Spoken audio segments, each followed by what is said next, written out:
Hello everyone and welcome back to AR educational hub. Okay, तो बहुत अब आपका एग्ज़ाम ऑलमोस्ट एक दो ही दिन रह गए हैं, मतलब कल छोड़कर परसों आपका एग्ज़ाम है। संडे को आपका एग्ज़ाम है। तो बेसिकली अब आपका वो टाइम है जब आप सिर्फ़ और सिर्फ रिवीज़न करो, रिवीज़न करो और रिवीज़न करो।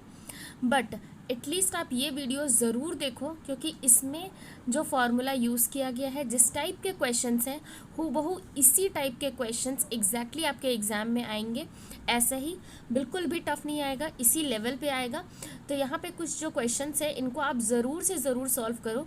देखो, आप दिन भर अगर पढ़ के बोर हो जा रहे हो, क्योंकि ऐसा होता है कि आप 10 घंटे 12 घंटे की सेल्फ स्टडी करो और फिर अगर आप बोर हो जाओ तो बहुत होता है कि अब चलो कुछ वीडियोस वगैरह देख लेते हैं।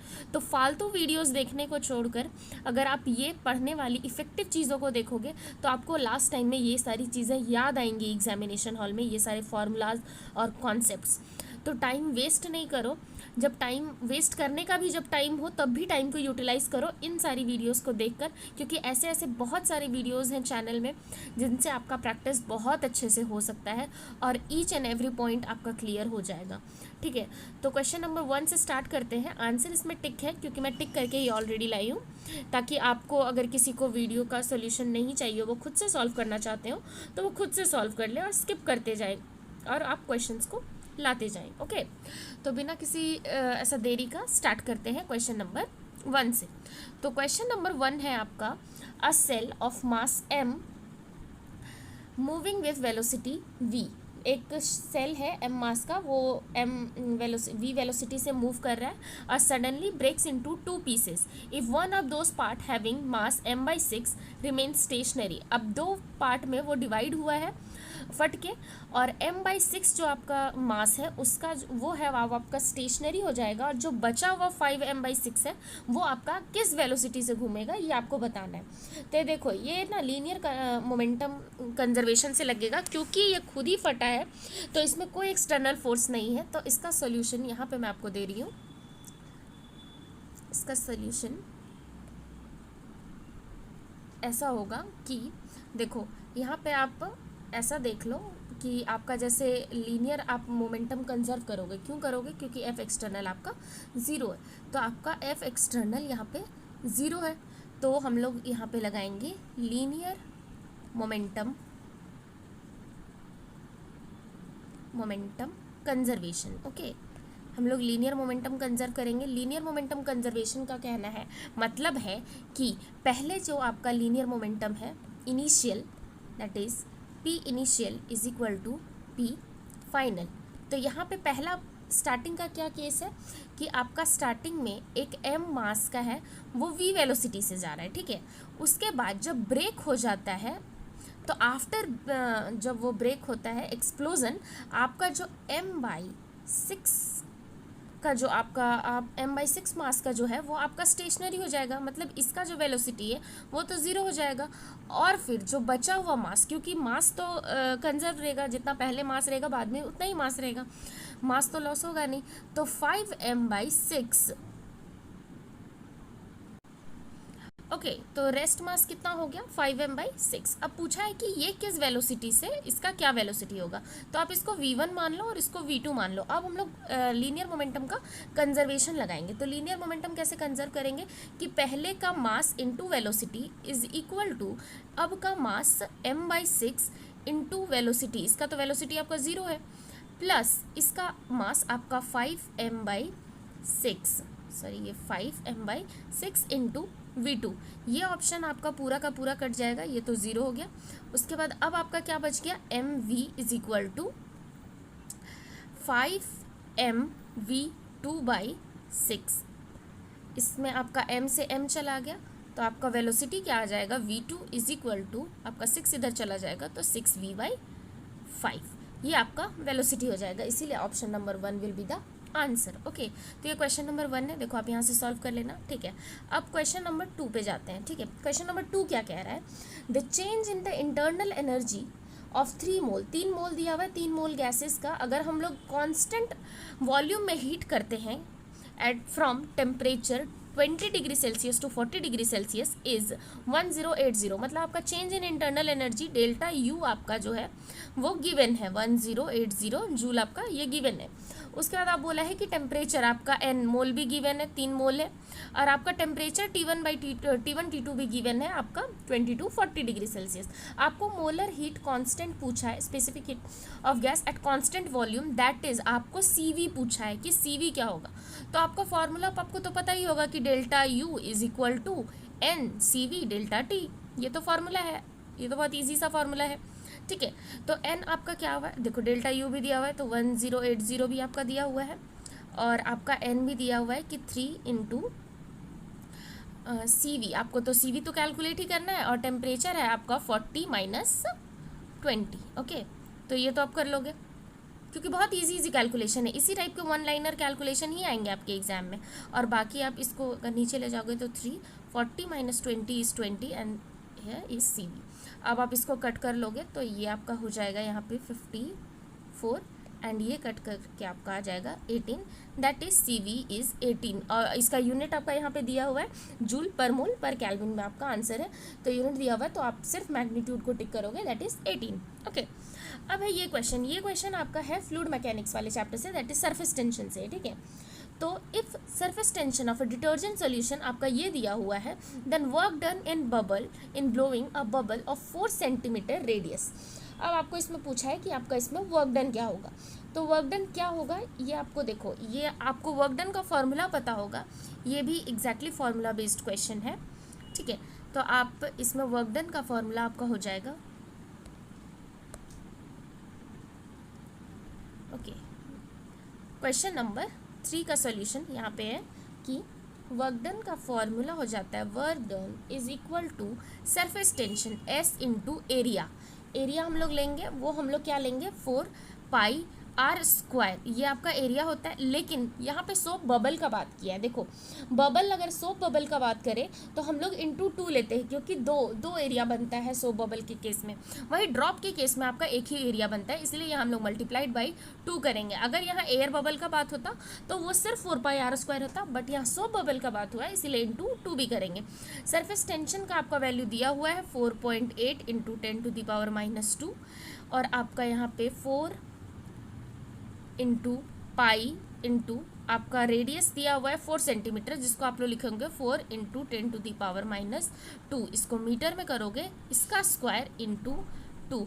अगर आप इसको सॉल्व करोगे, देखो ये बहुत लेंदी कैलकुलेशन है, मैं बिल्कुल भी सॉल्व नहीं करूँगी, टाइम वेस्ट होगा बस उससे। आप लोग इसको सॉल्व करोगे तो शॉर्ट आपका आंसर ये आ जाएगा ऑप्शन नंबर 1, ओके।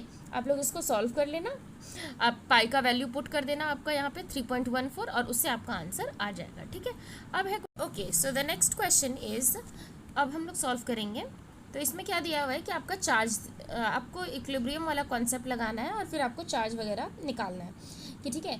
तो सबसे पहले बोला है कि a charge Q is placed on a line joining 2 charges Q and 4Q। आपका एक Q और एक 4Q चार्ज है, यहाँ पे मान लो आपका Q चार्ज है और यहाँ पे आपका 4Q चार्ज है। अब पूछा है कि एक Q charge small Q charge को प्लेस किया गया इन दोनों के बीच में, तो मान लो हम यहाँ कहीं पे प्लेस किया गया होगा इसको, तो the system of 3 charges will be in equilibrium if Q is equal to. ये पूरे सिस्टम को इक्विलिब्रियम में रहने के लिए जो स्मॉल Q है उसका उसका जो चार्ज है उसका वैल्यू क्या होगा in terms of capital Q। तो देखो ये जो Q स्मॉल Q चार्ज हम माने हैं वो इस Q चार्ज से x डिस्टेंस पे, मान लो अगर टोटल डिस्टेंस भी इसका अगर हमारा d है तो इसका डिस्टेंस क्या हो जाएगा d माइनस एक्स हो जाएगा यहाँ से। अब हम लोग नॉर्मल चार्ज वाला इक्वेशन लगा देंगे हम लोग ये इलेक्ट्रिक फील्ड का कि ई नेट अगर यहाँ पे 0 है तो अब हम लोग कैसे करेंगे। तो ई नेट 0 करने के लिए यहाँ पे मतलब इसको 0 रखने के लिए हम लोग ई नेट ड्यू टू ये Q charge plus due to 4Q charge is equal to 0। तो इसके वजह से इधर लगेगा और इसके वजह से इधर लगेगा और Q नेट हम लोग 0 कर रहे हैं, तो ठीक है। तो ये हो जाएगा KQ by x square, okay. और इधर क्या हो जाएगा 4Q के वजह से K4Q D माइनस एक्स का स्क्वायर, ओके। अच्छा ये बराबर होगा तब हम लोग 0 मान रहे हैं तो हम लोग इसको ऐसा नेगेटिव करेंगे तो उधर जाके दोनों बराबर होगा तो ज़ीरो होगा, ठीक है। तो यहाँ पे अगर हम लोग नेगेटिव करते हैं तो ये इज इक्वल टू ज़ीरो। दोनों को इक्वल करने के लिए हम लोग दोनों को इक्वल करेंगे, तभी दोनों इक्वल होगा, तभी वो दोनों का नेट फोर्स ज़ीरो आए, नेट इलेक्ट्रिक फील्ड ज़ीरो आएगा, ठीक है। इधर इसीलिए इधर हो जाएगा के 4Q by D minus x का होल स्क्वायर। ओके, अब हम लोग यहाँ पे क्या कर सकते हैं कि के से क्यू के गया और क्यू से क्यू गया, तो 1/x square is equal to 4 को हम लोग लिख सकते हैं 2, और 2/d माइनस एक्स का कंप्लीट स्क्वायर लिख सकते हैं। स्क्वायर अगर हट जाएगा मान लो तो क्या हो जाएगा, 1/x इज इक्वल टू, यहाँ हमारा क्या बच जाएगा, 2/d माइनस एक्स। अब क्या हो जाएगा कि d minus X is equal to आपका आ गया 2x, और फिर d आ जाएगा आपका इधर जाके ये हो जाएगा 3x, एंड x आ जाएगा d/3। तो d/3 डिस्टेंस में हमको रखना है, तो हमको डिस्टेंस पता चल गया है। तो अब हम एफ नेट निकालेंगे जहाँ फोर्स ज़ीरो होगा इक्विलिब्रियम के लिए, ठीक है। तो अब अगर हम लोग फोर्स को ज़ीरो करेंगे, d/3 का वैल्यू x की जगह पे d/3 पुट करके, तो हमारा स्मॉल q का वैल्यू आ जाएगा। तो अब हम यहाँ पे F net is equal to zero करेंगे। एफ नेट ज़ीरो कैसे करेंगे, हम दोनों चार्जेस का सम यहाँ पे ज़ीरो ले लेंगे, ठीक है। तो यहाँ पे आपका हो जाएगा KQ। आपको बीच वाले चार्ज के लिए निकालना है ना, किसी भी एक चार्ज के लिए आप निकाल सकते हो। तो अगर हम लोग इधर ये Q वाला चार्ज के लिए निकालेंगे तो KQ और 4Q के वजह से, तो और उन दोनों के बीच का डिस्टेंस d² है। अब देखो मैं आपको बताती हूँ, मैं इसका बात कर रही हूँ, मैं यहाँ पे इस पे हम फोर्स का कंजर्वेशन करेंगे, तो इसके वजह से 4Q के वजह से इधर लगेगा, वो उसको रिपेल करेगा, और इसके वजह से आपका इधर लगेगा, अट्रैक्ट करेगा, रिपेल करेगा, वो तो बात की बात है, बट जो भी डायरेक्शन हो, डायरेक्शन से हम लोग पता कर लेंगे। तो 4Q से उसका डिस्टेंस d लेंगे, और स्मॉल q से उसका डिस्टेंस हम लोग d/3 लेंगे, ठीक है। वही मैं लिख रही हूँ यहाँ पे, और फिर हम लोग इसको यहाँ पे करेंगे KQ small q by d/3 का होल स्क्वायर, ठीक है। अब ये कैसे सॉल्व होगा कि KQ ये सारी चीज़ें कट जाएंगी, KQ, और आपका d² भी कट जाएगा, ठीक है। आपका d² भी कट जाएगा, तो आपको यहाँ पे d/9, और वो 9 आपका उधर जाएगा। अब देखो क्या बच गया, 4Q by d² is equal to 9 ऊपर जाएगा तो 9Q बाई d²। अब ये d² भी कट गया, ठीक है। अब ये d² भी कट गया, देखो ये उधर गया है तो माइनस होगा, ये वाला चीज़ को आप ध्यान में रखना कि सॉरी ये तो इक्वल में ही है, बट क्योंकि एफ नेट ज़ीरो करना है तो हम लोग ये सारी चीज़ों को प्लस ज़ीरो करेंगे, इज इक्वल टू, यहाँ पे ये चीज़ ज़ीरो के बराबर होगा तो ये उधर जाएगा तो ये चीज़ माइनस में आ जाएगी, ठीक है।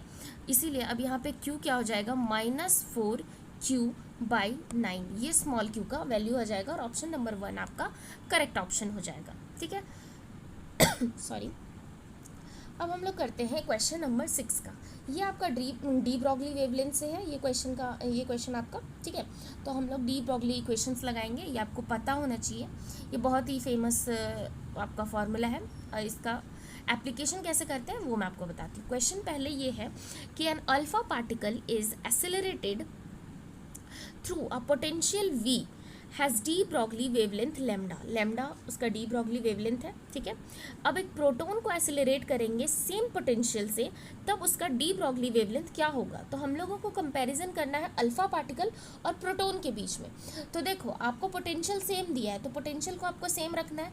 अल्फा पार्टिकल का और प्रोटॉन का मास और चार्ज अलग अलग होगा, तो लैम्डा डी ब्रॉगली वेवलेंथ का फॉर्मूला m और क्यू के रिस्पेक्ट में क्या होता है। तो lambda is equal to h/√2m/q/v, ये फॉर्मूला होता है। v यहाँ पे सेम है तो इसको हम लोग नेगलेक्ट करेंगे। अब मैं मासेस और वो लिख देती हूँ कि किसका क्या होता है। तो आप मास ऑफ किसका, आपका अल्फा पार्टिकल क्या होता है, 4 टाइम्स होता है मास ऑफ प्रोटॉन के, और charge of alpha particle q of alpha particle is 2 times q of proton.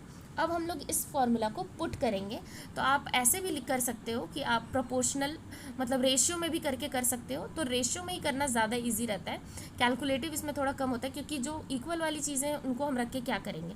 तो रूट अंडर यहाँ पे m2 Q2 by M1 Q1, ठीक है। हम लोग M1 आप अल्फ़ा पार्टिकल को आप 1 के टर्म्स में ले लो और प्रोटॉन को आप 2 ले लो, ठीक है।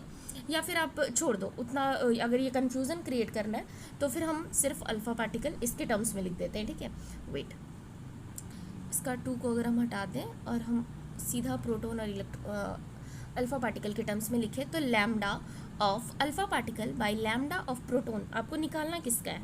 अच्छा, निकालना नहीं, रेशियो में नहीं निकालना, हम पुट कर लेंगे, कोई बात नहीं, ठीक है। तो आप mass of proton by charge of proton by mass of alpha particle by into charge of alpha particle. तो लैम्डा अल्फ़ा पार्टिकल का जो है वो आपका लैम्डा दिया हुआ है, गिवन है, तो हम इसको पुट कर देते हैं। लैम्डा ऑफ प्रोटॉन यहाँ से हम कैलकुलेट करेंगे और फिर लैम्डा ऑफ प्रोटॉन को आप रहने दो और चार्ज ऑफ प्रोटॉन को भी आप रहने दो। हम क्यू को, अल्फ़ा पार्टिकल को लिखेंगे प्रोटॉन के टर्म्स में, तो ये हो जाएगा 4mp इंटू 2qp, ओके। तो अब इसको आप कट करोगे, qp से qp चला जाएगा, mp से mp चला जाएगा और आपका यहाँ पे क्या रह जाएगा 2√2 आपका यहाँ पे हो जाएगा। अब आप इससे करोगे तो लैम्डा ऑफ प्रोटॉन क्या हो जाएगा 2√2 lambda, that is lambda of alpha particle. ये आपका किस ऑप्शन से मैच कर रहा है? ये आपका 4th ऑप्शन से मैच कर रहा है। मैंने एग्जैक्टली लाइन बाय लाइन आपको बताया है कि इसको सॉल्व कैसे करना है, ठीक है। एग्जैक्टली इसी तरीके से सॉल्व करना है। एग्जाम में आपको पेन थोड़ा फास्ट चलाना होगा क्योंकि एक क्वेश्चन के लिए आपको 1 मिनट ही मिलते हैं, तो आपको उसको फुल ऑन यूटिलाइज करना पड़ेगा, ठीक है। तो आप उसको यूटिलाइज कर लो, ठीक है। तो अब हम लोग आगे बढ़ते हैं क्वेश्चन नंबर 7 की ओर, ठीक है। क्वेश्चन नंबर 7 जो है वो आपका है ये ऑप्टिक्स वाले चैप्टर से, ठीक है। तो क्वेश्चन नंबर 7 का आंसर अब हम लोग सॉल्व करते हैं। मैं इसको भी सॉल्व करके आपको बताती हूँ। क्वेश्चन नंबर 7, क्वेश्चन में ये बोल रहा है कि when object is kept at a distance of 15 centimetre from the lens, then its virtual image is formed at a distance of 10 centimetre from it, so focal length of the lens will be. देखो आपको distance object और image का दिया हुआ है, आपको focal length नहीं, तो आपको as simple as lens formula लगाना है, ठीक है। तो आपका यू ऑब्जेक्ट का डिस्टेंस वो तो नेगेटिव में आप कन्वेंशन के साथ आपको लिखना है, तो -15 सेंटीमीटर हो जाएगा। वी हम लोग इसको पॉजिटिव लिखते हैं अगर रियल इमेज बन रहा है, बट यहाँ वर्चुअल इमेज बन रहा है, मतलब ऑब्जेक्ट के साइड में ही बन रहा है, इसलिए ये भी -10 सेंटीमीटर होगा। और फोकल लेंथ आपको को कन्वेंशन यहाँ पे पुट करने का ज़रूरत नहीं है, वो आपका एज इट इज़ फार्मूला के साथ आपका बन के आ जाएगा, ठीक है। तो 1/f is equal to 1/v minus 1/u, ये होता है आपका फार्मूला। आप यहाँ पे 1/v मतलब -1/10 -15 आप यहाँ पे सॉल्व करेंगे इसको, तो आपका क्या आएगा कि 1/-10 और माइनस प्लस 1/15। अब अगर इसका एलसीएम लेंगे तो वो मान लो 150, अगर हम एलसीएम आ जा रहा है, इधर हो गया आपका -15 प्लस इधर आपका हो गया +10, ये हो जाएगा 5/-5। देखो आंसर में आपका ऑलरेडी माइनस आ जा रहा है, तो ये आप इसको कट करोगे तो 30 हो जाएगा। तो आपका फोकल लेंथ तो 1/f है, ये आपका -1/30 है, ठीक है। तो f आपका क्या हो जाएगा -30 सेंटीमीटर, ये आपका फोकल लेंथ है। इससे ज़्यादा टफ क्वेश्चन नहीं आएगा, इतना ही कैलकुलेटिव आएगा। ज़्यादा कैलकुलेशन जा रहा है इसका मतलब आप समझना आप गलत डायरेक्शन में जा रहे हो, ठीक है। अब है क्वेश्चन नंबर 8। क्वेश्चन नंबर 8 का आंसर आपको करना है। ये क्वेश्चन आपका EMF इलेक्ट्रोमैग्नेटिक इंडक्शन वाले चैप्टर से है, तो ये क्वेश्चन आपको अच्छे से आ जाना चाहिए, जैसा कि मुझे लगता है। इसमें तो बिल्कुल भी दिक्कत नहीं होना चाहिए क्योंकि वर्डिंग्स बस है, बाकी कैलकुलेशन फार्मूला एक ही यूज़ होगा और उसी से पूरा कैलकुलेशन बन जाएगा, ठीक है। तो मैं आपको इसका भी कैलकुलेशन करके ही दे रही हूँ। सबका कैलकुलेशन मैं इसलिए दे रही हूँ ताकि अब क्योंकि टाइम कम है एग्ज़ाम में, तो मैं चाहूँगी कि आप पूरा फुल प्रोसेस को देख लो, देख के कम से कम समझ लो, क्योंकि टाइम कम है। अगर आपको लग रहा है कि आपसे नहीं हो पा रहा है, बहुत सारे क्वेश्चंस एंड ऑल, प्रैक्टिस अब नहीं हो पाएगा, तो कम से कम कुछ क्वेश्चंस को देख के तो रखो कि एग्ज़ाम में आए तो आपको याद आए कि हाँ चलो मैम ने इस प्रोसेस से बनाया था, तो एटलीस्ट हम ट्राई करते हैं। क्योंकि कैलकुलेशन और ऐसा कुछ नहीं है कि बहुत सारा कॉन्सेप्ट लग रहा है, एक ही कॉन्सेप्ट लगेगा, एक ही फार्मूला लगेगा और आराम से स्मूथली आंसर आ जाएगा, ठीक है। तो radius of coil decreases steadily at a rate of 10⁻⁻² metre per second. आपका रेडियस मतलब आपका dr/dt, आपका रेडियस टाइम के साथ घट रहा है, वो आपका यहाँ पे दिया हुआ है, ठीक है।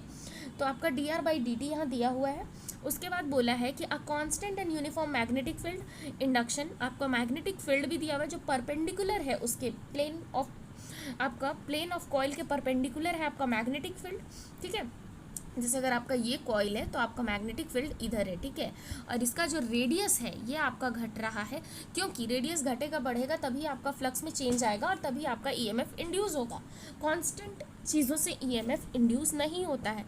वेरिएबल आपको इसमें आपका कोई भी टर्म वेरिएबल होना चाहिए, आपका या तो इलेक्ट्रिक फील्ड वेरिएबल हो, या सॉरी आपका मैग्नेटिक फील्ड वेरिएबल हो, आपका एरिया वेरिएबल हो, या फिर आपका मैग्नेटिक फील्ड और एरिया के बीच में जो थीटा एंगल है वो आपका चेंज हो, तो वेरिएबल टर्म से आपका फ्लक्स चेंज होगा और उसी से आपका ईएमएफ जनरेट होगा। तो यहाँ पे जो ईएमएफ जनरेट हो रहा है उसका रीज़न है आपका रेडियस का घटना और बढ़ना। तो रेडियस आपका टाइम के रिस्पेक्ट में जो घट बढ़ रहा है उसका आपका डेटा दिया हुआ है, तो ठीक है।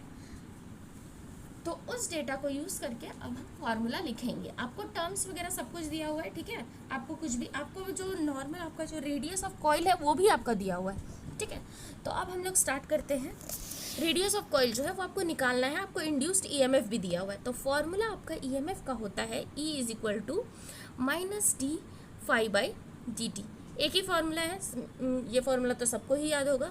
तो E इज इक्वल टू, अब हम इसको क्या लिख सकते हैं, D, इसको हम लोग देख सकते हैं एरिया इंटू मैग्नेटिक फील्ड।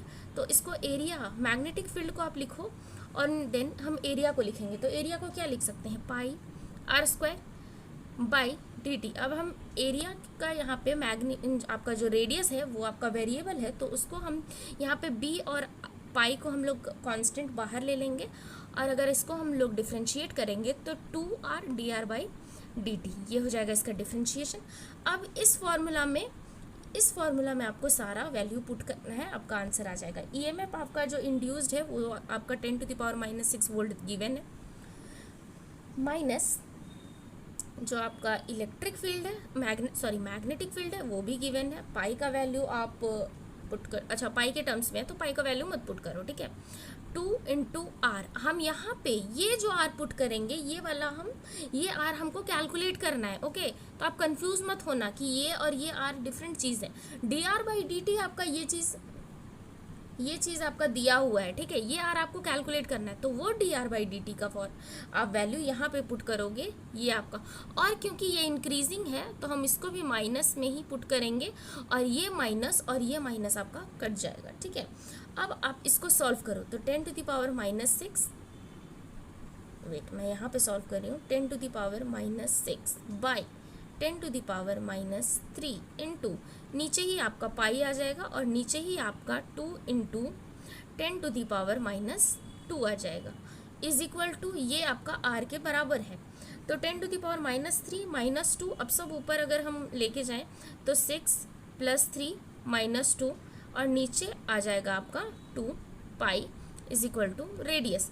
ऊपर आपका क्या वैल्यू हो जाएगा, यहाँ 3 2 8 10⁻⁻5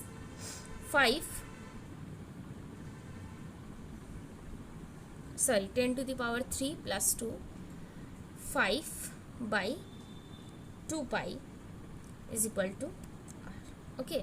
ये आपका वैल्यू आ जाएगा। ओह सो सॉरी, यहाँ पे एक सेकेंड, यहाँ कुछ गड़बड़ हो गया है, सो शिट। देखो यहाँ पे 10⁻³ है, यहाँ पे पाई भी है, यहाँ पे 2 भी है, और यहाँ माइनस आपका ये भी है, ठीक है। तो 10⁻, ऊपर 6 आएगा और नीचे 10⁻³ और 2, -3 और 2 कितना हो जाएगा आपका, -5 होगा, और -5 दोनों ही ऊपर जाएगा। देखो ये भी आपका पॉजिटिव होगा, तो ऊपर 10⁻⁻1 आएगा। अगर आप इसको सॉल्व करोगे तो वो आपका आ जाएगा 5/π। सेंटीमीटर के टर्म्स में आपको करना है, ये आपका मीटर के टर्म्स में आएगा, ठीक है। इसको आप सेंटीमीटर में चेंज कर लेना, क्योंकि आपका आंसर सेंटीमीटर के टर्म्स में, तो ये आपका हो गया आंसर, ओके। नाउ तो क्वेश्चन नंबर 9 को हम लोग सॉल्व करेंगे। इसमें आपको पूछा है क्यू फैक्टर, ठीक है। रेजिस्टर दिया हुआ है जिसका आपको रेजिस्टेंस दिया हुआ है, इंडक्टर आपका दिया हुआ है, और कैपेसिटेंस भी दिया हुआ है, सीरीज LCR सर्किट है। आपको क्यू फाइंड करना है, तो कुछ नहीं करना है, ये बहुत ईजी, मतलब बहुत ईजी कॉन्सेप्ट है। सिर्फ एक फार्मूला है और उससे आपका सारा डेटा गिवन है। क्यू फैक्टर का जो फार्मूला होता है वो आपका 1/r√L/C, as simple as that. Value put करो, आंसर आ रहा है। देखो Q 1/R आपका कितना दिया हुआ है 6 ओम है, अंडर रूट L आपका क्या है 36 और C आपका है 100 म्यू फेराड। तो म्यू को आपको चेंज करना होगा फेराड में, ठीक है। तो यहाँ हो गया आपका 1/6, यहाँ हो गया ये आपका बाहर आएगा 6, 10 और 10⁻⁻3, ठीक है। रूट से बाहर करोगे तो यही आएगा, तो ये से ये तो गया और यहाँ पे आपका क्या हो जाएगा 10⁻, यहाँ पे -2 हो रहा है, ऊपर करोगे तो क्या हो जाएगा 100। आ गया आपका Q फैक्टर का वैल्यू 100, डन। अब है क्वेश्चन नंबर 10। क्वेश्चन नंबर 10 का आंसर ये होगा कि when all the input of NAND gate are connected together the resulting circuit is, तो resulting circuit क्या हो जाएगा, वो आपका नॉट गेट आता है, ठीक है। या तो आपको पढ़ना पड़ेगा, ये आ जाएगा आपका नॉट गेट। अब एक क्वेश्चन है, ये भी आपका इलेक्ट्रिक पोटेंशियल से है, ठीक है। तो सारे ही क्वेश्चन आपके इजी आएंगे, घबराने की बिल्कुल भी बात नहीं है। एक रिंग है जिसका रेडियस r है, उसको हैविंग 2 चार्जेस, 2 चार्जेस है आपका, ठीक है। Q है और 2Q चार्जेस है, ठीक है। Q and 2Q charges. अब उसको क्या करना है आपको कि distributed on it's 2 half plated the electric potential at the point on its axis at a distance 2√2, ठीक है। 2√2r from its centre is, तो उसके सेंटर से इतने डिस्टेंस पे क्या होगा, ठीक है। तो इसका वैल्यू अगर आप सॉल्व करोगे, देखो कैसे सॉल्व करना है इसको मैं आपको बताती हूँ। ये आपका एक प्लेट हो गया, ठीक है, ये सॉरी ये आपका रिंग हो गया। अब बोला है कि एक हाफ में 2Q चार्जेस है, एक हाफ में Q चार्जेस है, और आपको पूछा है कि पोटेंशियल आपको निकालना है eight a distance 2√2r from the centre, ठीक है। तो इसको आप कैसे निकालोगे, तो आपका पोटेंशियल का फॉर्मूला आपने रिंग में पढ़ा होगा, eight a distance V = KQ/√r² + x²। ये तो आपका सिंपल फार्मूला है। तो आप इसको वैल्यू पुट करो। देखो वैल्यू पुट कैसे करोगे कि K आपका टोटल चार्ज कितना है, टोटल चार्ज है आपका Q + 2Q that is 3Q, ठीक है। 3Q आपका चार्ज हो गया, आपका r² को आप r² रहने दो, और x का वैल्यू आपके r के टर्म्स में ये आपका दिया हुआ है 2√2, तो 2√2r का स्क्वायर करोगे तो क्या हो जाएगा 4 × 2 दैट इज 8, तो आपका यहाँ पे 8 हो जाएगा, 8r², ये हो जाएगा। फिर आप यहाँ पे हो जाएगा K 3Q, और यहाँ पे हो जाएगा आपका 8 + 9, 9r² का रूट करोगे तो 3r हो जाएगा, 3 से 3 कट जाएगा और आपका आंसर आ जाएगा KQ/R। बस सिंपल है, ऑप्शन नंबर 3, ठीक है। अब क्वेश्चन नंबर 12 को करते हैं, ठीक है। क्वेश्चन नंबर 12 का आंसर आपको करना है, तो ये आपका सर्कुलर मोशन से है, ठीक है। ये क्वेश्चन तो सर्कुलर मोशन भी इंपॉर्टेंट है, बेसिक्स और कुछ फार्मूलाज ही हैं, ज़्यादा टफ और लेंदी चैप्टर बिल्कुल भी नहीं है, इजी चैप्टर है, ठीक है। तो इसका क्वेश्चन करते हैं। A particle move in a vertical circular path of radius 2 metre. एक पार्टिकल है जो सर्कुलर पाथ पे मूव कर रहा है, जिसका रेडियस आपको दिया हुआ है 2 मीटर, ठीक है। It with a constant speed of 4 metre per second. मान लो ये यहाँ से ऐसे v है आपका 4 मीटर पर सेकेंड, ठीक है। ये आपका what is the magnitude of acceleration at the top of the circle. Top of the circle पे मैग्नीट्यूड ऑफ एक्सेलरेशन क्या होगा, तो यहाँ पे टेंजेंशियल तो आपका 0 ही है, टेंजेंशियल एक्सेलरेशन। आपका अंदर जो सेंट्रीपिटल एक्सेलरेशन है वो आएगा आपका v²/r होता है, ठीक है, फॉर्मूला है। अब आप सेंट्रीपिटल एक्सेलरेशन का फॉर्मूला आपको पता ही है, v²/r। अब हम लोग वैल्यू पुट करेंगे, v का वैल्यू है आपका 4 × 4 बाई आपका r का वैल्यू है आपका, रेडियस कितना दिया हुआ है आपका 2 मीटर, इसको आप कट करो, आ गया आपका 8 metre per second square. Option number 3 will be your correct answer, ठीक है। तो ये इतना ही इजी क्वेश्चन था, ठीक है, इजी क्वेश्चन ही आएगा, डोंट वरी। अब है आपका कि 2 projectile A and B thrown with speed in the ratio 1:√2, ठीक है। इस रेशियो में आपका फेंका गया है, ठीक है। एक्वायर सेम हाइट एक्वायर करता है if A is throne at a angle 45 degree. अगर A का एंगल ऑफ प्रोजेक्शन 45 डिग्री है तो एंगल ऑफ प्रोजेक्शन B का क्या होगा, तो वेलोसिटी इसका देखो, ये तो बहुत इजी क्वेश्चन दे दिया आपको कि आपका वेलोसिटी जो है, मान लो आपका पहला का वेलोसिटी v है, दूसरे का वेलोसिटी आपका v2 है, मान लो v1 जो भी v1 v2 आप जो कंसिडर करो 1/√2, ये तो आपका गिवन है। तो आपका इससे क्या निकल जा रहा है, ठीक है, आप इससे v2 का वैल्यू निकाल लो, क्योंकि आपको v2 का एंगल, अच्छा चलो इसको v ही मानते हैं, ठीक है, v2 आ जाएगा आपका √2v। ये दूसरा का वेलोसिटी पहले के रिस्पेक्ट में है, ठीक है।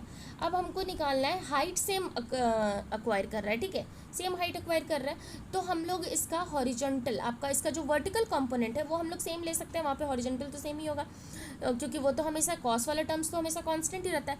तो v sin 45 फर्स्ट के केस में v sin 45 is equal to v2 sine, और हम लोग थीटा, हमको इसका एंगल ऑफ प्रोजेक्शन निकालना है, तो v sin 45 क्या होगा 1/√2, ठीक है।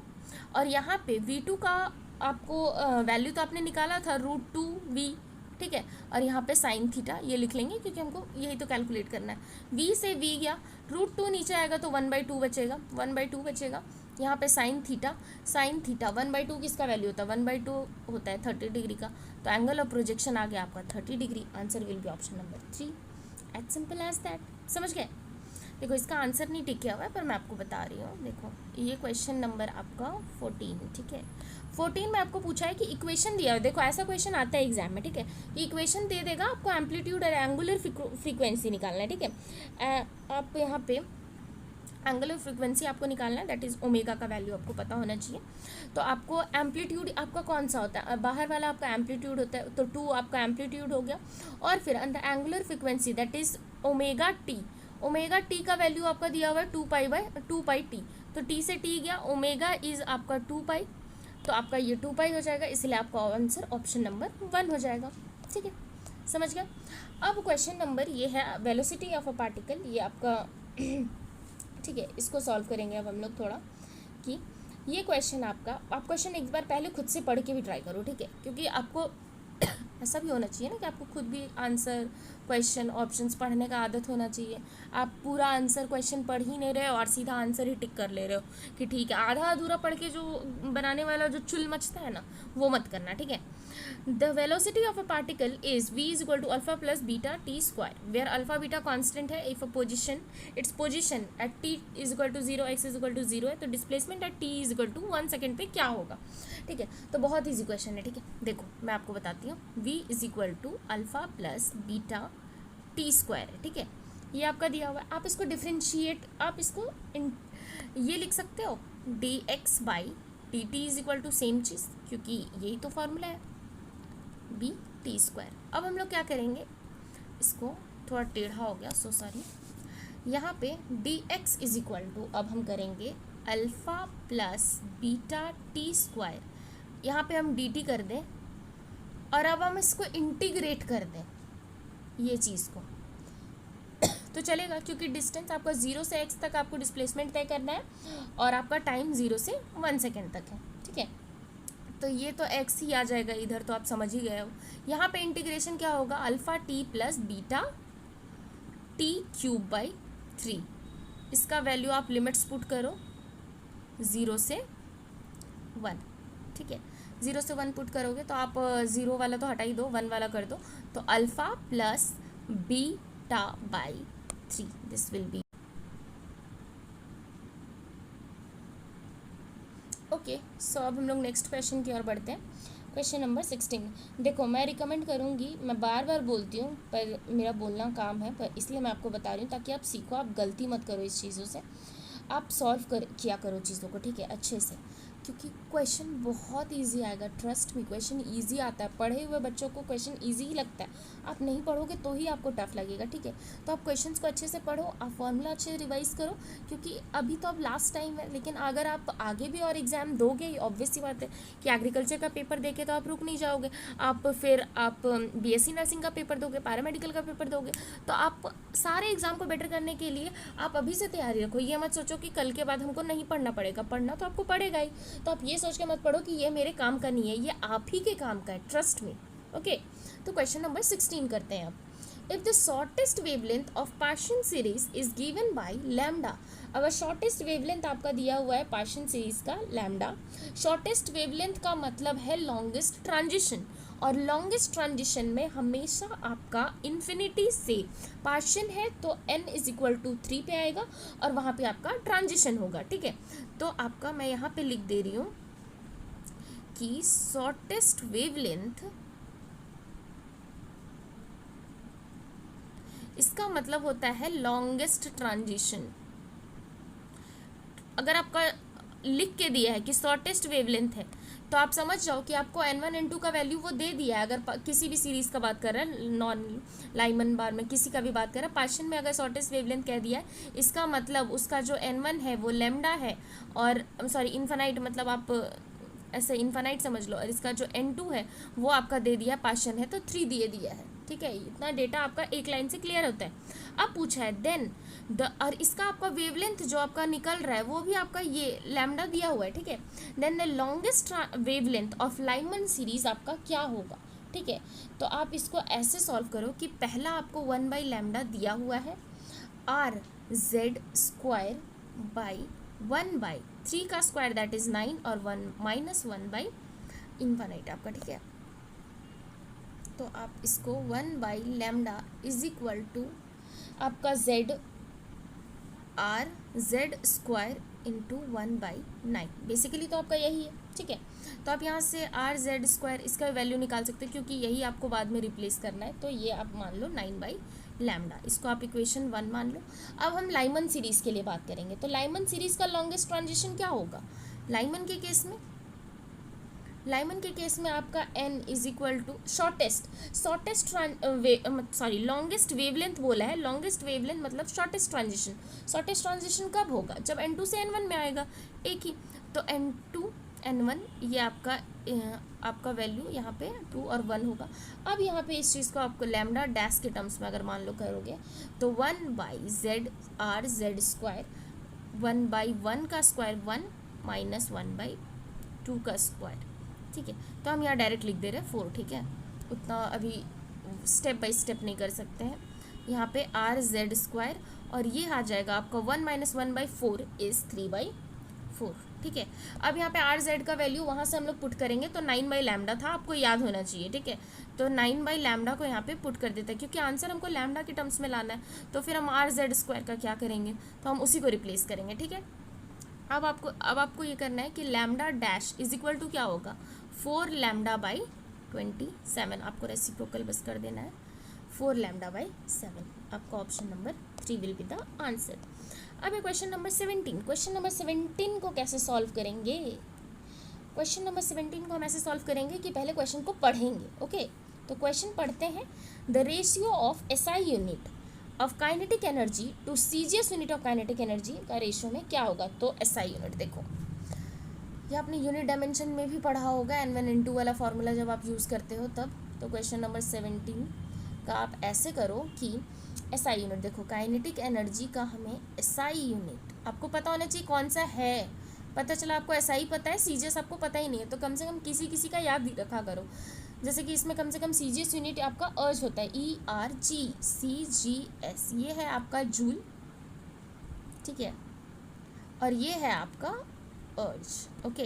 तो जूल को हम लोग अगर जब लिखते हैं तो 10⁻7 अर्ज लिखते हैं, ठीक है, और नीचे हम अर्ज को रहने देंगे ये कट जाएगा और 10⁻7 आपका आंसर आ जाएगा, क्योंकि हम लोग को रेशियो ही तो निकालना है, समझ गया। अब है क्वेश्चन नंबर 18। क्वेश्चन नंबर 18 का सोल्यूशन करते हैं अब हम लोग। तो इसमें ये आपका EM वेव से है, ठीक है। इस तरह के क्वेश्चंस आते हैं EM वेव से, एक दो टाइप का क्वेश्चन आएगा और मोस्ट ऑफ द चांसेस है कि इसी टाइप का रहेगा आपका इक्वेशन ऑफ EM वेव्स, ठीक है। EM वेव का इक्वेशन जैसे मैग्नेटिक फील्ड का आपका इक्वेशन दिया हुआ है BY = B0 cos pi 10⁻3x + 3 × 10⁻11t। It's wavelength आपको पूछा है, ठीक है। इसका वेवलेंथ क्या होगा, तो वेवलेंथ आप सबसे पहले देखो ओमेगा kx निकाल, k दिया हुआ है k दिया हुआ है, ओमेगा दिया हुआ है, सब कुछ आपका दिया हुआ है, बस आपको सॉल्व करना है इसको, ठीक है। ज़्यादा तामझाम वाला ये क्वेश्चन नहीं है, आप एक बार खुद से सॉल्व करके देखो, ठीक है। आपको समझ में आ जाएगा कि इसको सॉल्व कैसे करते हैं, ओके। तो यहाँ पे हम लोग सबसे पहले क्या करेंगे कि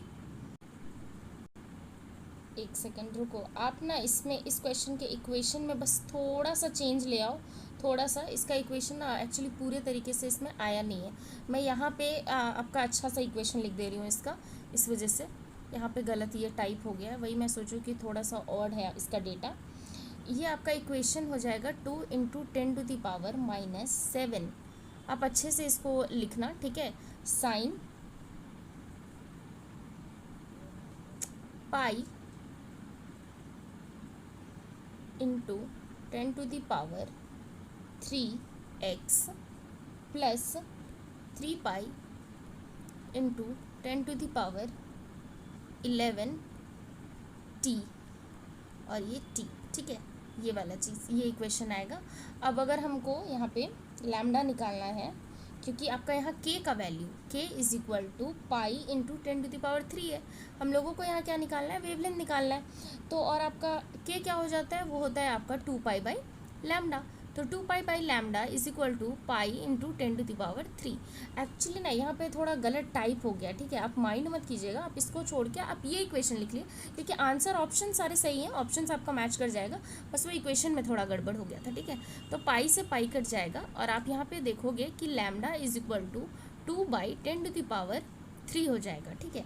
आप ऊपर करोगे तो 2 × 10⁻³ हो जाएगा, और -3 को हम लोग mm में लिखेंगे तो 2 mm आपका आंसर हो जाएगा, ठीक है। इसीलिए ऑप्शन सही है, बस थोड़ा इक्वेशन गलत लिख के आ गया था, ठीक है, नो डाउट। अब है क्वेश्चन नंबर आपका 4 से ये क्वेश्चन है, ठीक है। ये क्वेश्चन बहुत इजी है, बहुत इजी, ट्रस्ट मी, बहुत इजी क्वेश्चन है। फोर्स वाले क्वेश्चन हमेशा ही इजी आएंगे, चाहे वो आपका ये इस टाइप का क्वेश्चन, सेपरेशन वाला क्वेश्चन, आपका जैसे आपका ग्रेविटेशन में भी है ना फोर्स वाला क्वेश्चन, अगर मीडियम को चेंज करो, डिस्टेंस को चेंज करो, मास को चेंज करो, वैसे यहाँ पे चार्ज को चेंज करो, कुछ भी चेंज उस टाइप से, तो आपका ये आंसर आएगा, ठीक है। आपको इसको कैसे सॉल्व करना है मैं आपको बता देती हूँ। सबसे पहले आपको बोला है कि 2 identical small metal sphere having charge q and -5q, ठीक है। ये आपका चार्ज है। अब दोनों में फोर्स F लग रहा है। अब जो स्फीयर है उनको टच करके और फिर सेम सेपरेशन में रख दिया, तो देखो आप टच करोगे तो दोनों में क्या हो जाएगा ना कि चार्ज का डिस्ट्रीब्यूशन हो जाएगा। तो चार्ज का डिस्ट्रीब्यूशन होगा तो दोनों में चार्जेस डिफर करेंगे, और सेम डिस्टेंस आपको r पे रख देना है। तो न्यू जो फोर्स डेवलप होगा वो क्या होगा। बहुत इजी क्वेश्चन है, ठीक है, मैं आपको बताती हूँ, बहुत इजी क्वेश्चन है।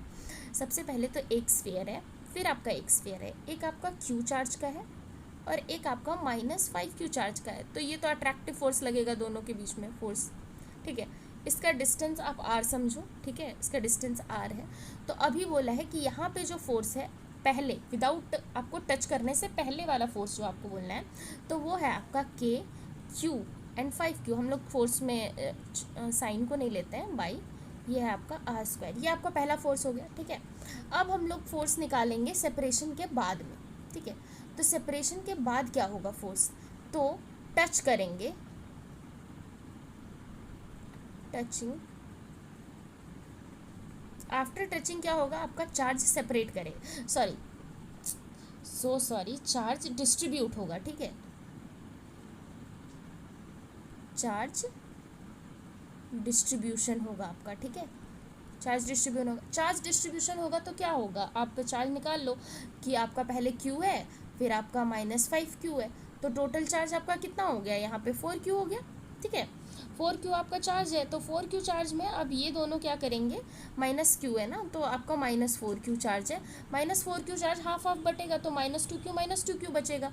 तो अब आपके एक स्फीयर है, उसके पास आ गया -2q चार्ज, अब टच किया उसके बाद, अब -2q। अब वो दोनों को वापस से r डिस्टेंस में ही हम लोगों को रख देना है।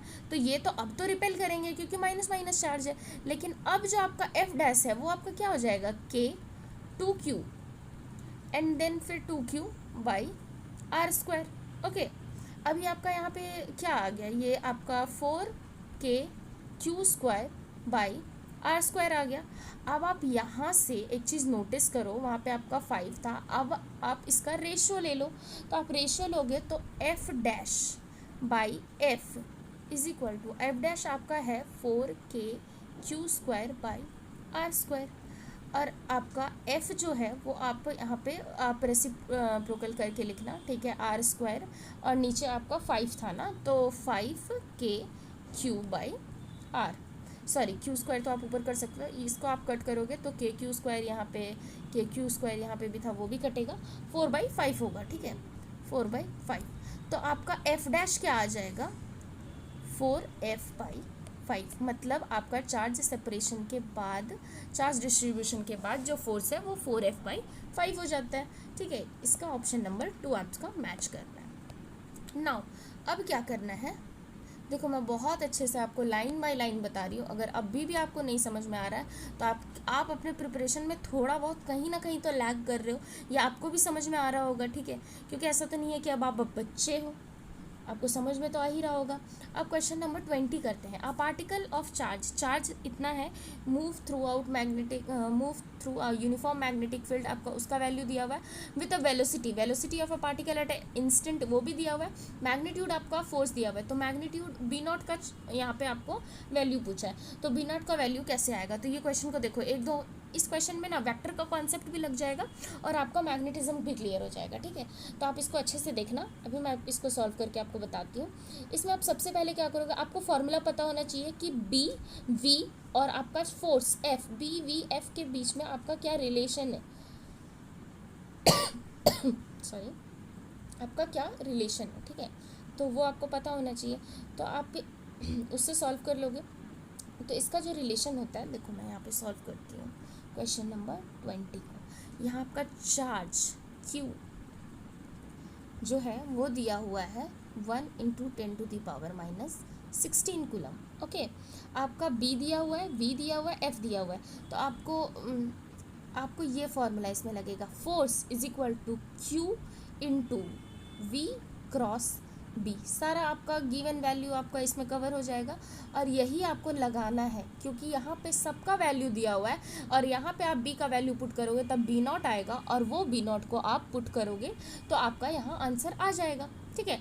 तो सबसे पहले देखो यहाँ पे आपको क्रॉस करना है, बी क्रॉस बी करना है, ठीक है, तो बी को आप अंदर अंदर लिख दोगे तो बी आपका गिवन हो जाएगा B not I cap plus 4b not J cap, और आपका v तो आपका एज इट इज़ दिया हुआ है। अब हम इसको क्रॉस करेंगे, ठीक है, तो क्रॉस करने से क्या होगा, फोर्स का वैल्यू हम पहले लिख लेते हैं 3 × 10⁻⁻16 इज इक्वल टू क्यू का वैल्यू आपका दिया हुआ है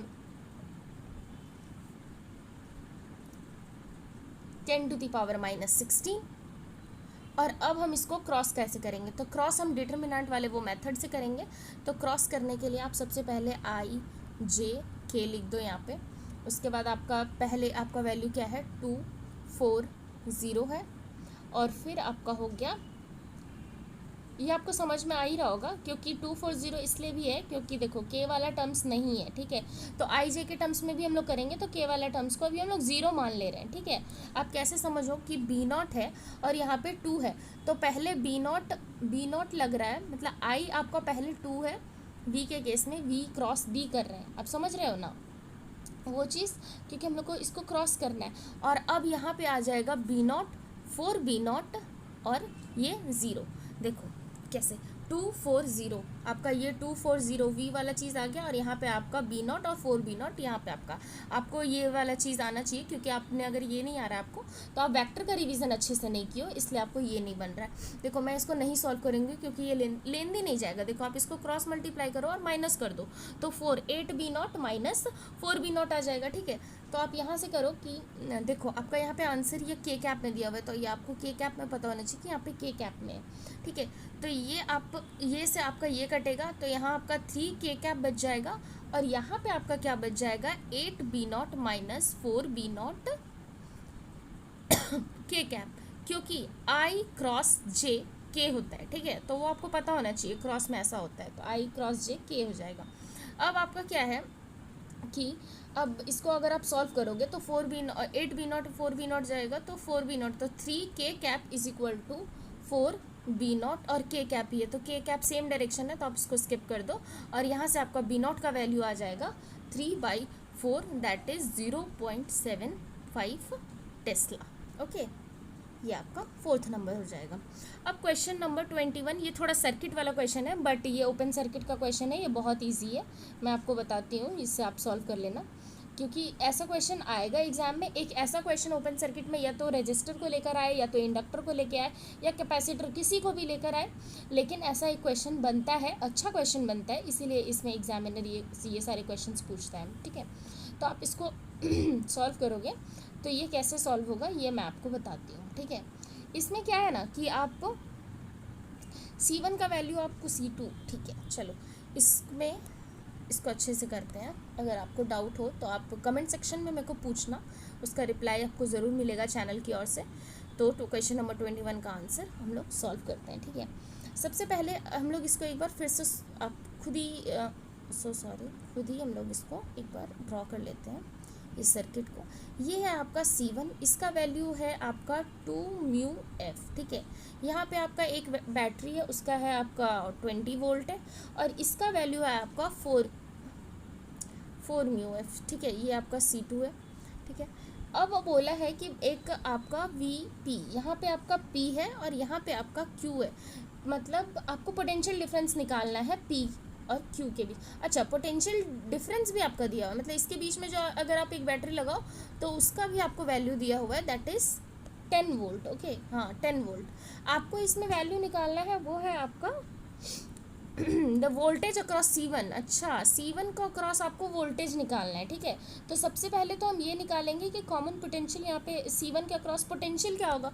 तो C1 के अक्रॉस पोटेंशियल आपका जो होगा वो Q बाई कैपेसिटेंस होगा C1 का, वो चीज़ होगा, ठीक है। इज इक्वल टू आपका C इफेक्टिव, C1 का इफेक्टिव, C इफेक्टिव मतलब equivalent into V equivalent by C1। आपका Q तो वही निकलेगा ना, C equivalent into V equivalent by C1, वही तो आपका वो होगा। C इक्विवेलेंट आप कैसे निकालोगे, दोनों आपका सीरीज़ में, तो सीरीज़ में आपको कैसे निकलता है 1/C1 C2 by C1 plus C2, इससे आपका सीरीज़ में निकलता है। पैरेलल में तो आप ईजिली सिंपल हम लोग वो करते हैं, ऐड कर देते हैं C1/C2 C1 प्लस C2 करके बाई C1। अब आप वैल्यू पुट करो, ठीक है। वैल्यू पुट करोगे तो इसको अगर आप इसको सॉल्व करोगे तो बचेगा सिर्फ C2, C1 से C1 यहाँ पे कट जाएगा, ऊपर जाएगा तो C2 by C1 plus C2 is equal to V effective, यही आपका बस बचेगा। अब आप वैल्यू पुट करो, C2 का वैल्यू 4 है, C1 का वैल्यू आपका एज इट इज़ गिवन है 2 है वो, और C2 फिर 4 है, और आपका ये इफेक्टिव ये जो आएगा ना, ये आपका जो टोटल यहाँ का पोटेंशियल डिफरेंस और आपका जो टोटल यहाँ पे EMF है उसको ऐड करके आएगा, क्योंकि देखो आपका V1 VP minus VQ 10 volt दिया हुआ है, मतलब इधर आपका पोटेंशियल ज़्यादा है, तो और सेम साइन है, सेम साइन है, इसका मतलब है कि दोनों के ऐड हो रहा है, तो 20 + 1 30 हो जाएगा, यहाँ पे आपका 30 हो जाएगा ये चीज़। तो यहाँ हो गया आपका 4/6 × 30, तो 6 5 जा 30 और 4 5 जा 20, दैट इज़ 20 वोल्ट, आपका आंसर आ जाएगा। देखो यहाँ पे आपको हो सकता है ना कि या तो सिर्फ या आपको ये सारा कुछ ना देके यहाँ वैल्यू देके आपको ये पोटेंशियल डिफरेंस पूछ दे, किसी भी स्टेप में रोक के आपको कोई भी क्वेश्चन पूछ सकता है, ठीक है। अब क्वेश्चन नंबर 22 का करते हैं, ठीक है। इसका आंसर नहीं गिवन है, मैं इसका आंसर टिक कर देती हूँ। ओके, सो क्वेश्चन नंबर 22, जो नेक्स्ट क्वेश्चन है वो क्वेश्चन नंबर 22 है, ठीक है। तो क्वेश्चन नंबर 22 का आपका आंसर आपको मैं सॉल्व करके बताती हूँ। देखो क्वेश्चन इजी है, थर्मल कंडक्टिविटी का क्वेश्चन है। A copper wire of length 15 metre, cross section area दिया हुआ है आपका 0.5 सेंटीमीटर स्क्वायर। सबका आपको याद रखना है कि मीटर में आपको इसको चेंज कर देना है, क्रॉस सेक्शनल एरिया को भी, ठीक है। Conducts heat at the rate of 10 वाट, ठीक है। Heat at the rate of 10 वाट आपका कंडक्ट करता है, मतलब Q/T आपका दिया हुआ है 10 वाट। इफ़ टेम्परेचर डिफरेंस आपका मतलब डेल्टा T ही आपका डायरेक्टली गिवन है 50 डिग्री सेल्सियस, तो thermal conductivity of copper wire क्या होगा। तो फॉर्मूला तो आपको पता ही होगा, rate of heat flow Q/T is KA delta T by length, ये तो आपको पता है। यही वैल्यू आपका Q/T का वैल्यू ही तो आपको 10 वाट दिया हुआ है, और ये आपको दिया हुआ है के, आपको थर्मल कंडक्टिविटी इसी का तो आपको वैल्यू निकालना है, के का वैल्यू। अब हम लोग एरिया ऑफ क्रॉस सेक्शन उसको हम लोग क्या कर सकते हैं, अच्छा A delta T by L, एक सेकेंड, के को इधर करके हम सारा वैल्यू को एक साथ पुट करेंगे ताकि ज़्यादा लेंदी कैलकुलेशन ना हो। यहाँ 10 × लेंथ आप पुट करो, लेंथ आपका है 5 मीटर बाई नीचे आपका एरिया आ जाएगा, तो एरिया है आपका 0.5 × 10⁻⁻4 करेंगे, ठीक है, क्योंकि आपको उसको मीटर स्क्वायर में चेंज करना है, into delta T. Delta T आपका 50 पहले से गिवन है। अब आप इसको सॉल्व करो, इसको अगर आप सॉल्व करोगे तो ये आप 0 यहाँ से हटाओ और एक 0 यहाँ को पुट कर दो, तो यहाँ पे 2 हो जाएगा। ये ऊपर आपका 10 हो गया, सॉरी 5 से ये 5 चला गया, तो ऊपर आपका 2 और ये 10⁻⁻⁴ का +4 ऊपर चला जाएगा, तो आपका 2000000 और इसका आपको यूनिट पता होना चाहिए। देखो आप थर्मल कंडक्टिविटी का ना यूनिट भी बहुत ज़रूरी है, एज इट इज़ एग्जाम में पूछा है थर्मल कंडक्टिविटी का यूनिट क्या होता है। तो थर्मल कंडक्टिविटी का यूनिट होता है वॉट पर मीटर केल्विन। ओके, ये बहुत ज़रूरी है, याद रखना आप लोग, क्योंकि ये बहुत सारे एग्जाम में पूछा है। नीट, फिर आपका JCCB का कोई एग्ज़ाम हो, PYQ हो, किसी में भी आप देखोगे ये क्वेश्चन रहता ही है कि यूनिट ऑफ थर्मल कंडक्टिविटी क्या होता है। ठीक है, अब है क्वेश्चन नंबर 23। ये ना इलेक्ट्रिक डाइपोल का क्वेश्चन है, टॉर्क एंड ऑल आपको इसमें लिखा हुआ है। ठीक है, तो इलेक्ट्रिक डाइपोल का क्वेश्चन है, इसको आपको अच्छे से सॉल्व करना है। तो इसको आप बहुत ईजिली सॉल्व कर सकते हैं, क्योंकि देखो टॉर्क का ही आपको वैल्यू निकालना है अल्टीमेटली। तो टॉर्क का फॉर्मूला आपको कैसे पता होगा, and electric dipole with dipole moment आपका दिया हुआ है, दैट इज आपको P दिया हुआ है, 30 degree with the direction of uniform electric field. तो P और E का आपका डायरेक्शन दिया हुआ है, और मैग्नेटिक फील्ड आपको वो इलेक्ट्रिक फील्ड भी आपका दिया हुआ है, और उसके बीच का एंगल भी दिया हुआ है, दोनों वैल्यू और उसके बीच का एंगल दिया हुआ है। तो टॉर्क निकालना है, तो सिंपल फॉर्मूला है टॉर्क = PE sin थीटा।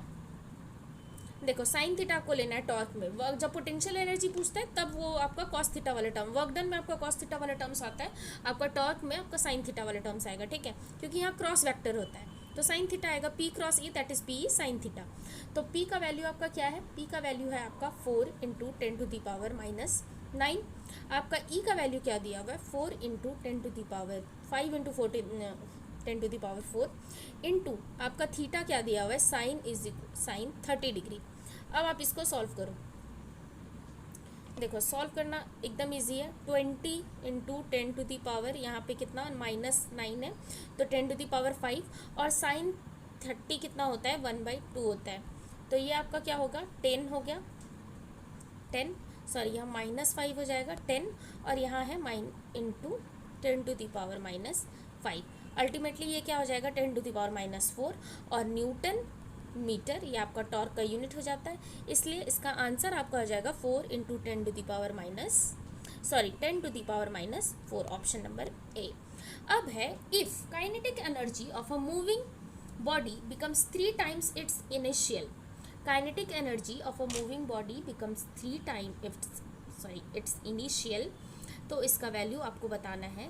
आपको इसमें देखो ये क्वेश्चन ना आप मोमेंटम और एनर्जी दोनों का हमेशा पूछता है इंटरचेंज करके, या तो आपको कभी मोमेंटम पूछ देगा या कभी आपको एनर्जी पूछ देगा इस टर्म्स में, लेकिन आपको इसमें पता होना चाहिए कि इसको सॉल्व कैसे करते हैं। फाइनल मैंने से चेंज, परसेंटेज चेंज वाला क्वेश्चन को कैसे टैकल करते हैं, कब आपका चेंज इन टू, जैसे आपको बोला है कि पहले आपका 10% में इनटू 10% और ऑफ 10%, ऐसे वाले चीज़ों में बहुत टू और ऑफ वाले में कन्फ्यूज़न होता है कि डिक्रीज्ड बाय 10% और डिक्रीज्ड टू 10%। तो डिक्रीज्ड बाय 10% है मतलब घट के उतना हो गया, तो फाइनल उतना है, और डिक्रीज टू 10% मतलब आपका घट के कितना हो गया, तो आपको माइनस करके करना है। ठीक है, वो वाला चीज़ को आप याद रखना। ठीक है, अब हम लोग इसको सॉल्व करेंगे क्वेश्चन नंबर 24 को। तो क्वेश्चन नंबर 24 आप एक बार खुद से पढ़ो, और तब मैं क्वेश्चन को पूरा पढ़ रही हूँ। ठीक है, और आप खुद भी एक बार पढ़ो।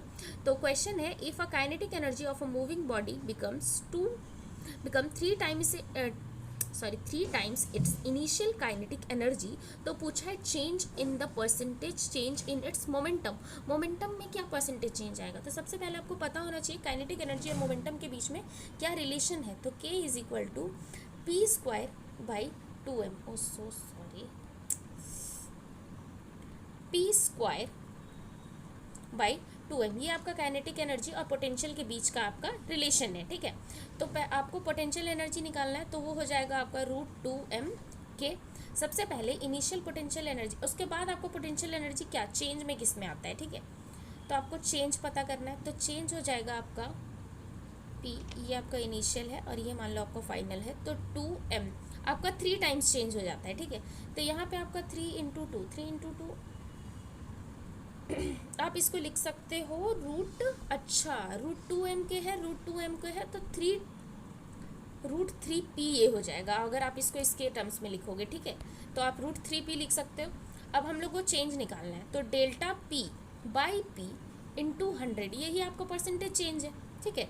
परसेंटेज चेंज ही आपको यही निकालना है। तो डेल्टा p क्या हो जाएगा आपका √3p minus p by p into 100, यही तो है चेंज बाई इनिशियल।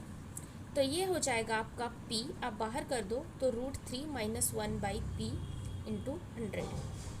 तो p से p गया √3 का वैल्यू क्या होता है 0.7321 माइनस 1, ये आपका √3 का वैल्यू होता है। इसको हम लोग करेंगे इंटू 100, ठीक है। अब आप इसको माइनस करोगे तो आप इसको माइनस करो, माइनस करके आपका आना चाहिए, नहीं माइनस करने की क्या ज़रूरत है, ओह शिट, यहाँ 1 पॉइंट समथिंग है, आप इसको करोगे तो 0.7321 इंटू 10⁻100।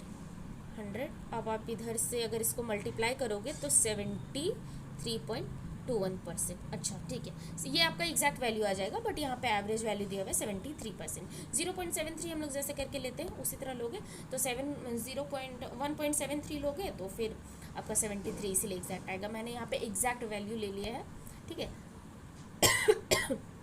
अब है क्वेश्चन नंबर 25। क्वेश्चन नंबर 25 का आंसर आपको बताना है, तो क्वेश्चन पढ़ो पहले। In Bohr's atomic model the electron of mass m is revolved in a circular orbit of radius r, circular orbit of radius r with a velocity v। in ground state एक electron of mass m revolve कर रहा है, ठीक है। the magnetic moment associated with this orbit due to revolution is, तो magnetic आपको देखो second ground state दिया हुआ है, मतलब आपका n का वैल्यू 1 है, ठीक है। आप उसमें इसमें आपको पुट करना है, तो मैग्नेटिक मोमेंट निकालना है। तो मैग्नेटिक मोमेंट क्या होता है, करंट इनटू एरिया, एरिया जो होता है वही आपका मैग्नेटिक मोमेंट होता है। तो वो आपका क्या हो जाएगा, यहाँ पे करंट क्या होता है EV/2πr, ये आपका करंट है, और एरिया है आपका πr²। करंट एसोसिएटेड उससे क्या हो जाएगा EV/2π। EV/2πr क्यों है आपको समझ में आ रहा है, क्योंकि आपका वहाँ पे E/2πr जो आपका सर्कुलर कॉइल है वहाँ पे आपका मैग्नेटिक फील्ड, उसके वजह से जो करंट प्रोड्यूस हो रहा है उसका वैल्यू यहाँ पे है, ठीक है। आप वहाँ से समझोगे, ठीक है। अब है एक इक्वेशन, तो ये हो जाएगा। अब यहाँ पे अगर आप इसको पाई आर हटाओगे, एक ही आर बचेगा, तो EVr/2, ये आपका एक इक्वेशन आ जाएगा। मैग्नेटिक मोमेंट है, ठीक है, ये आपका कैपिटल M है। अब हम लोग MVr, M जो स्मॉल m है वो आपका मास है, तो MVr इज इक्वल टू, ये हम लोग पढ़े हुए हैं NH/2π होता है। n का वैल्यू यहाँ पे क्या हो जाएगा 1 हो जाएगा। 1 क्यों होगा, क्योंकि ग्राउंड स्टेट में ही मूव कर रहा है, ठीक है। तो MVr is equal to H/2π, ठीक है, H/2π। अब आपको यहाँ पे वैल्यू पुट करना है EVr/2, EVr/2। तो MVr और EVr, अगर आप ये इक्वेशन को, दोनों इक्वेशन को अगर आप इक्वेट करोगे तो आपका वैल्यू क्या आएगा। अब अगर यहाँ पे जैसे VR के टर्म्स में अगर लिखोगे तो M is equal to, capital M is equal to E/2, और VR के जगह पे हो जाएगा H/2πm। यहाँ पे देखो ना, VR का वैल्यू अगर यहाँ M को इधर करोगे तो वही चीज़ आएगा, और उस चीज़ को यहाँ पे पुट कर देंगे। तो M is equal to E/2 H/2, तो 4πm, वही मैं सोचूं कि 4 क्यों नहीं आ रहा है, क्योंकि 2 से मल्टीप्लाई करना, तो EH/4πm, ऑप्शन नंबर 1, ठीक है। ये हो गया आपका सारा क्वेश्चंस। ये क्वेश्चंस को आपको सॉल्व करना है, ये क्वेश्चंस को मैं सॉल्व करके दे रही हूँ, ठीक है। यहाँ पे देखो ये सारा इसका सॉल्यूशन है, मैंने एग्जैक्टली एकदम लाइन बाय लाइन आपको सारा सॉल्यूशन बताया है। आपको कोई प्रॉब्लम किसी भी स्टेप में नहीं होगा, क्योंकि स्टेप वाइज मैंने पूरा कैलकुलेशन करा है, ठीक है। तो इस वीडियो को यहीं पे एंड करते हैं, क्योंकि इसमें आपका इनफ ये लेंदी वीडियो चला गया है, बट कोई बात नहीं, आप देखोगे तो आपको समझ में ही आएगा, क्योंकि मैंने सबको बहुत अच्छे से सॉल्व किया है, ठीक है। आप लोग के लिए कि अगर आप लोग अभी इस टाइम पे सॉल्व नहीं करना चाहते हो तो एटलीस्ट वीडियो को देखो, समझो, बार बार देख सकते हो, इसमें कोई प्रॉब्लम नहीं है। वीडियो को सेव करो, क्योंकि आने वाले एग्जाम में भी आपका काम आएगा, ठीक है। तो अच्छे से पढ़ाई करो, till then keep studying, keep learning and stay motivated. मैं हर वीडियो में कहती हूँ मोटिवेटेड फील करो, डिप्रेस्ड बिल्कुल भी मत हो, जो होगा अच्छा होगा, सब अच्छा होगा। Okay, bye bye, take care, see you.